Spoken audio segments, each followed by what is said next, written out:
Isa sa mga pinakamalupit na revealing chapter ang matutunghayan natin. Ito na ang full chapter para sa chapter 1059 ng One Piece. Ano-ano kaya ang mga malalaman natin? Sabay-sabay nating alamin. Pero bago yan ay huwag kalimutan i-like ang video, mag-subscribe at i-hit ang bell para maging updated sa mga spoilers, theory at chapter patungkol sa One Piece. O paano? Simulan na natin. Let's go!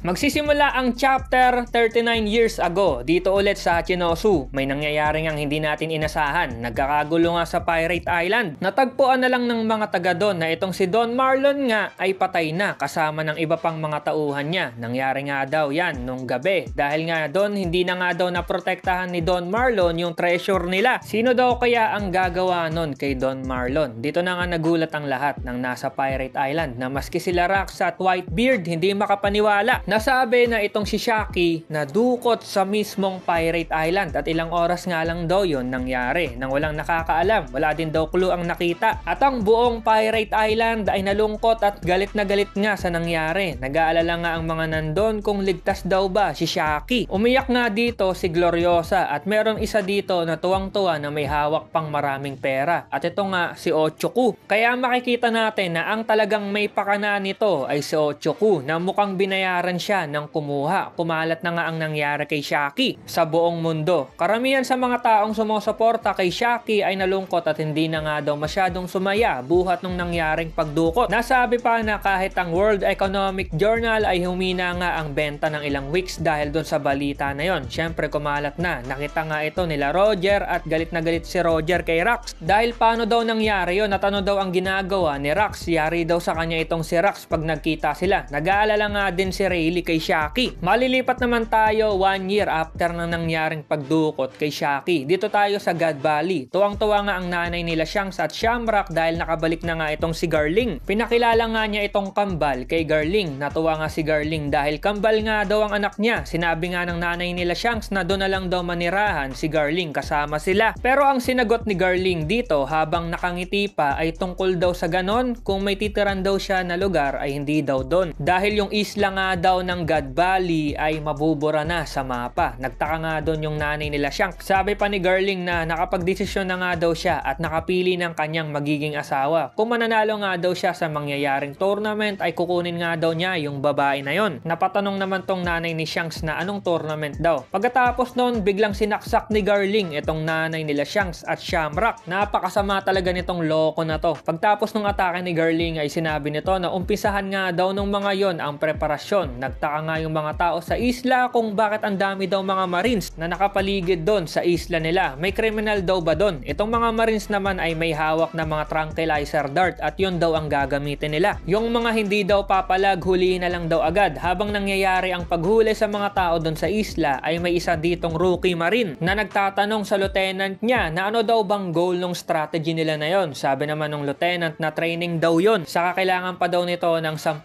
taon ng karanasan bago pa daw ito magtatatanong sa kanya. Sabi naman ng rookie na pero ano nga daw? Bigla naman sumigaw yung lieutenant na ano daw ba tong rookie na to? Ang tigas ng ulo at ang kulit daw. Sabi naman ng commander na pagpasensya na lang daw dahil hindi daw naturuan yung rookie na yon ng tamang asal. Nagpatuloy ang paghuli sa mga native doon sa isla at may isa dito na nagtanong kung ano ang nangyayari. Bigla na lang tong nabaril at humandusay. Lahat nga ng mga taong nandun ay hinuhuli ng mga marines kahit matanda at bata. Nagtakbuhan na lang yung iba dahil alam na nila ang nangyayari. Nagtataka na dito yung rookie dahil bakit ginagawa daw ng mga marines yon. Sabi pa nito na mga ordinaryong tao lang daw yung mga yon. Sabi naman ng commander na wag na nga daw itong magtanong. Hindi naman daw nila kailangan ng opinion nitong rookie. Kaya gawin na lang daw nito ang trabaho niya. Umuo naman yung rookie. At yung rookie pala na to na makulit ay ang batang si Monkey D. Dragon. Naguguluhan man si Dragon sa mga nangyayari pero ginawa pa rin niya ang mission niya. Nasabi nito na pampatulog lang naman daw yung gamit nila. Hindi naman daw siya makakapatay doon. Bigla ngang may dumating na 2 tao at nagmamadaling umalis. Sabi nito na wag daw humarang itong si Dragon dahil aalis daw sila doon sa isla. Syempre kahit naguguluhan si Dragon, binaril niya pa rin yung 2. Nagkakagulo na sa buong isla at nasabi nga ng ibang marines na magmas na nga daw silang lahat dahil nagpasabog nga daw ng hypnosis gas bomb. Kita natin kay Dragon na nagtataka siya at naguguluhan sa nangyayari sa God Valley. Mukhang nare-realize na ni Dragon na hindi to training. Dito naman tayo sa isang marine ship na ang dala nga ay mga alipin. Meron nga ditong isang alipin na pumuslit sa isang communication room at muntik pang mahuli. Yung tao pala na yon ay si Ginny. Alam na natin na si Ginny nga ang nagpakalat ng balita na nangyayari sa God Valley gamit nga ang radio. Sinabi nga dito ni Ginny na okay na nga daw, nagawa na niya. Itong si Ivankov naman ay tuwang-tuwa dahil malalaman na daw ng mundo kung ano ang ginagawa ng mga Celestial Dragon. Pero habang nagse-celebrate yung dalawa, merong ng mga matatanda dito na sinabihan sila na sa susunod daw, wag daw nilang gagawin yon dahil baka mandamay lang sila ng iba. Sabi naman ni Ivankov na mandamay at gulo ang hanap. Wala daw bang mga utak tong mga to dahil mamamatay nga daw silang lahat. Alam daw ba ng mga to kung saan sila dadalhin? Akala daw ba ng mga to maliligtas sila ng swerte nang hindi sila lumalaban? Yung himala nga daw ay hindi nahuhulog lang sa langit. Galit na galit nga si Ivankov. Inawat naman to ni Ginny. Narinig naman ng mga Marines yung ingay sa baba at pinapatahimik nga sila Ivankov. Si Kuma naman dito ay napangiti lang dahil dito kay Ivankov may mga alipin din daw pala na ganon, kasaya at nakakaaliw. Ang cute ni Kuma dito kahit na ang dami na niyang hirap na dinadanas, napakabait pa rin. Lipat ulit tayo. Dito naman sa HQ ng Cypherpol, nagagalit nga ang mga to sa kausap nila dahil may report nga daw na kakaiba ang gagawin nitong nilalang na to. Sabi naman nito na si Big News Morgans pala na batang-bata pa siya dito. Sabi nga niya na wag na nga daw magkunwari ang mga Cypherpol. Alam nga daw niya na nakarating na sa kanila yung balita na yon kaya ibigay na daw nila ang pera sa kanya. Ang ibig sabihin daw niya ay magbigay sila ng pera para lang tumahimik si Morgans. Sabi naman ng mga Cypherpol na paano naman daw nalaman ng isang bata ang ganong impormasyon. Sabi naman ng isa na alam naman daw ni Morgans na pwede daw siyang mamatay sa ginagawa niya. Sabi nga ni Morgans na subukan daw nila kung kaya nila dahil kahit ano man daw ang mangyari, kakalat daw yung balita niya. At ayun nga, kumalat ang balita at sabi doon na buhay pa nga daw si Shaki. Tuwang-tuwa naman ang mga nasa Pirate Island at nasa God Valley daw pala ito. Pero saan daw yung isla na yon? Itong si Ocho ko naman na nagkukunwari, sabi, sure daw ba sila sa balitang narinig nila? Sabi nga ni Miss Bakin na mukhang totoo daw dahil galing daw yon sa isang barko ng Marines. Itong mga Celestial Dragon nga daw ay ginawang main prize itong si Shaki para lang doon sa walang kwentang palaro nila. Sabi naman ni Ganzui na ibig sabihin daw kakampi ng world government yung kumuha kay Shaki. Sabi naman ni Whitebeard na akala daw niya noon sabi-sabi lang daw yung sa palaro na yon pero totoo daw pala yung human hunt ng mga Celestial Dragon. Itong si Big Mom naman na excite dahil may mga devil fruit daw pala na premyo doon. Diba daw sabi ni Kaido gusto nito na makakuha ng ganon. Mukhang okay daw ito para sa mga anak niya. Sabi naman ni Kaido na ano daw kayang mga powers ang meron yung mga devil fruit na nandun. Sabi naman ni Strosen na baka nga daw patibong yon. Sumigaw na lang si Rax na tumahimik daw sila. Kung mga duwag daw sila ay mabulok sila doon sa Pirate Island. Basta si Rax daw pupuntahan daw niya yung God Valley na yon. Tuwang-tuwa nga si Rax dito. Syempre kung nalaman nila Rax doon sa Pirate Island, ang balita malamang sila Roger din kaya tinanong nito si Gaban kung saan yung God Valley. Sabi naman ni Gaban na medyo malayo pero kaya naman daw aabot sila. Kaya inahaya na niya yung buong crew at sumagot naman lahat ng sige daw. Sabi pa ni Roger na mukhang si Rax nga daw ay kikilos na din. Kaya nga daw dapat maunahan nila yon na dumating sa God Valley dahil si Roger nga ay papunta din. Na-report kay Garp ang pagsugod nila Roger sa God Valley kaya agad-agad nang marinig ni Garp ang pangalan ni Roger, pumunta nga daw agad sila doon. Dito na nasabi na dahil doon sa kumalat na balita sa radyo ng mga Marines ay nagresulta ito ng pag-provoke nga daw sa pinakamalalakas na halimaw ng dagat. Na yan nga sila Roger, Rax at si Garp. Habang papunta nga sila Rax sa God Valley, biglang may humarang sa kanila na isang malaking barko ng mga giant. Biglang ang nakita ni King Harald na barko ni Rax ang nasa harap niya at sinabi nito na inutusan daw siya na harangan ng mga paparating na barko na dahil lang daw sa isang babae. At alam naman daw ni Rax na madali lang daw palubogin ang mga barkong maliit. Nakikita daw ba ni Rax yung barkong nasa likod nila? Escort daw yon ng Marines. Sabi naman ni Rax na eto daw pala ang plano ni Harald na tumulong talaga sa world government. Mukhang minamaliit daw sila nitong giant na hari na to. Talaga daw palang hahayaan lang daw ni Harald ang mga nasa taas na yon na panoorin silang magpatayan. Talagang isang baliw daw itong si Harald. Para lang daw maiba nito ang Elbap. Kung ganun daw, pwede daw ba silang mag-usap? Sabi pa ni Rax na alam daw niya na tatanungin ni Harald kung saan sila pupunta. Pero may gusto nga daw muna siyang sabihin kay Harald na ayaw niyang sabihin sa crew niya. Dahil nga nag-uusap sila Harald at Rax ay nagtataka nga ang mga nasa paligid nila kung bakit kailangan pa mag-usap ng dalawa. Sabi naman ni Kyo na patagal daw itong si Rax. Sabi naman ni Shiki na dahil daw dyan, kailangan patuloy magantay daw ni Shaki nang magliligtas sa kanya. Nagpatuloy ang pag-uusap. Sabi ni Rax na dinadala nga daw niya ang sikretong pangalan. Ito nga daw ay David D. Sebek. Nagtaka at nagulat si Harald sa sinabi ni Rax na hindi daw pala Rax ang pangalan nito. Sabi pa ni Rax na ang world government daw ay gustong burahin yung pangalan ng pamilya na yon dahil dati pa dahil ang ninuno nga daw nila ay ang legendary pirate na ang pangalan ay David D. Jones. Dahil nga daw doon nilihim nga daw muna nila yung pangalan ng pamilya na yon sa dilim para lang makaligtas sila. Hindi nga daw niya malaman kung isa nga daw yun na swerte o kamalasan, pero 2 years ago pinanganak nga ang anak ni Rax. Kaya ang panganib nga daw ay susunod sa mag-ina niya dahil doon sa pangalan na yon. Kaya pinadala nga daw ni Rax ang mag-ina niya sa pinagmulan niyang lugar at sinabi niya na magtiwala nga daw sila doon sa Davy family. Sabi naman ni Harold na naiintindihan daw niya na itong anak at asawa niya ay nandun sa bayan niya. Pero bakit daw sinabi ni Rax ang kahinaan nito kay Harold? Sabi naman ni Rax na yung bayan na tinutukoy niya ay ang God Valley. Naramdaman nga daw niya na dinadala daw siya sa mas magandang sitwasyon at parang gawa nga daw yon ng tadhana. Nagkamali nga daw yung mga Celestial Dragon na yon dahil kinuha nila si Shaki sa kanila. Pero kung makakatakas daw ang mag-ina niya ay mas magiging panatag nga daw si Rax. Kaso nga lang daw baka hindi sumang-ayon sa kanya ang swerte ngayon kaya kailangan nga daw niya ng tulong ni Harold. Itong si Harold naman sinabi na wala daw siyang pakialam dahil tatapusin na daw niya si Rax sa kinatatayuan niya ngayon. Sabi naman ni Rax na ganun daw ba o sige daw maglaban na sila. Sinabihan naman ni Harold ang mga tauhan niya na wag mangialam. At ayun, natuloy ang laban sa barko ni Harold at mukhang matindi na naman dahil may mga pagsabog na nangyari. Nasabi nga dito na mahirap man daw paniwalaan pero kada 3